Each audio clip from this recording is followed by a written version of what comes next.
खरं तर मी तुम्हाला सांगतो, यावर मी यावर जास्त बोलू नये, म्हणजे काही प्रेसला टाळायचं म्हणून कधी टाळत नाही. मी एकदम खुल्या मनाचा आहे. कुठलंही माझं जे काही वक्तव्य आहे त्यातून पोलीस इन्क्वायरीवर प्रेशर येणार नाही.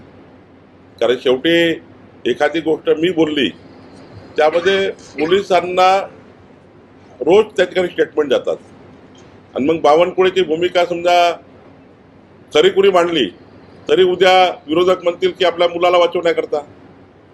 त्यापेक्षा मी तर सांगितलं पहिल्या दिवशी, मी इमानदारीने सांगतो, मी कधी पोलिसांना फोन केला नाही. एकदा फक्त माहिती घेतली काय घटना झाली आहे नेमकी. मी गृहमंत्र्याला काही बोललो नाही. त्याविषयी केंद्रीय गृहमंत्री होते, राज्याचे गृहमंत्री दिवसभर माझ्यासोबत होते. पण मला वाटतं मी एकाच भूमिकेवर स्ट्रॉंग आहे आणि फर्म आहे. ज्यांची चूक असेल त्यांच्यावर कडक कारवाई झाली पाहिजे. यानंतर सामाजिक जीवनात, राजकीय जीवनात राहणाऱ्या परिवारांनी कुठल्याही प्रकारची अशा पद्धतीचे कोणत्याही घटना मान्यच नाही आहे.